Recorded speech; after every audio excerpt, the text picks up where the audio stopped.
Pedigree or track record? Pedigree or track record? If you are starting a private equity fund and you start to talk to people in the space, you start to talk to family offices that may be potential investors, other institutions, other accredited investors. If you start to talk to people, those will be two of the things that they will tell you. You've got to have one or the other. So, what are they, and how in the world do you get around that if you don't have either one? So let's talk about pedigree. Pedigree is, basically just signifies like where are you coming from.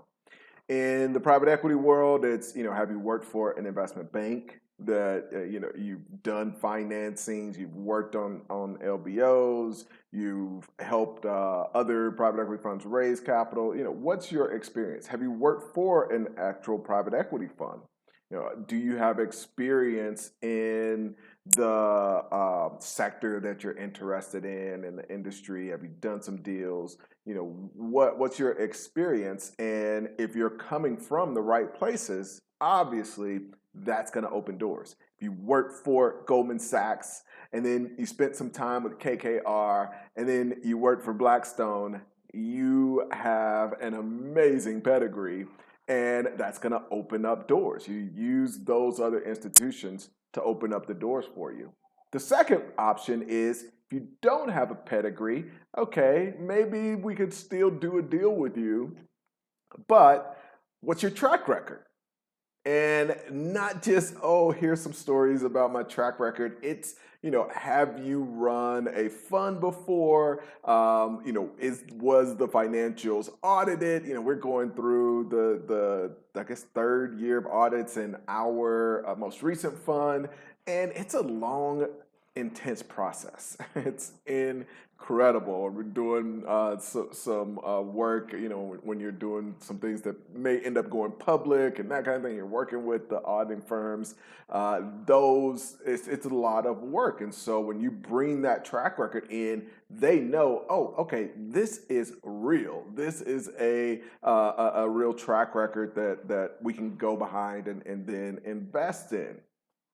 But for a lot of you that are watching this, you don't have pedigree and you don't have a track record to leverage. So when you're going in and you can't say, hey, here's where I've been before, here's the experiences that I've had, or here's my track record, and we talked about on the STD video what you want to show them you're going to be doing, what is the strategy, what are the types of targets that you're going after, and that's all good and great, but if you're not saying, oh, this is my track record of doing that, that would be the second part of that conversation. That's where things hit a dud. So how do you get around this?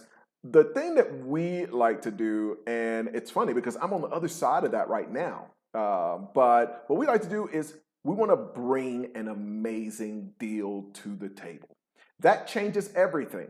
When you control an amazing deal and you're presenting it as, hey, this is already put together, all the terms are there. It's an amazing opportunity, and if you join my fund, we'll have an opportunity to take down this deal, and then we'll go do other deals like it. You're showing three things there. You're showing, number one, that you know what a good deal is, which majority of people don't. Majority of people that are buying businesses right now aren't making good deals. They're just buying something, which anybody can do. Nobody's gonna come in and want to be a part of a track record of just, hey, I find things that are available just like in the store. I buy it at retail. The broker told me this is what I had to pay for it, and I went and borrowed money and I bought it. Like, nobody's interested in that kind of thing. So when you bring a unique opportunity that is a really great deal that other professional investors are going to recognize as a really great deal, that alone will open up doors. You can get around the pedigree, you can get around the track record when you're coming to the door with an amazing deal. So the conversation, instead of going from the STD to going to a pedigree or going to a track record, you're going to, hey, here's my plan, and here's the first one. Here's the first deal that's ready to go. The second thing it does is creates urgency. So now you've got a situation where it's like, hey, I got this deal. It's live. It's the first one going to close. We need to get the fund put together so that I can close this first deal. That is super powerful. And the track record obviously would be valuable, but it's not as important. And kind of the third thing that this does is it's showing them that you're not a fly-by-night guy, that you know what you're doing, and you're kind of presenting in reality, in real time, that, hey, I know what I'm doing here. And you're going to get more of this if you participate with me in my fund. It's one of the most crucial things to get around doing this. I don't think that it's very easy to do it with just trying to convince somebody or trying to use some kind of sales tactic. This is where the rubber meets the road, and you got to have the skill set to be able to go out, find the deal, negotiate the deal, do due diligence on the deal. All this has to be done prior to, and I mentioned that I'm on the other side of that right now. We're doing a deal with a guy who's a buddy's on his second fund. He started a fund a while back, and it wasn't even a huge success. It didn't go great, but we know that he learned some lessons from that. And then he's doing what I'm talking about here. So even though he had a track record, it wasn't a stellar track record. So now what he's done is like, hey, I've got 4 deals. I've got several deals. All of them are really great opportunities.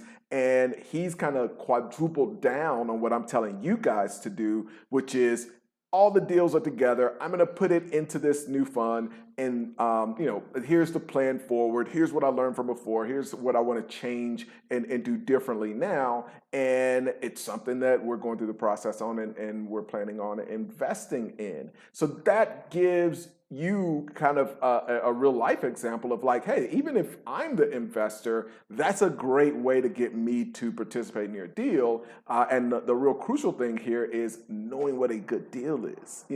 If you are trying to raise capital and it's just like, hey, I found this business on Biz by Sell and here's the price, that doesn't make for a really compelling investor opportunity.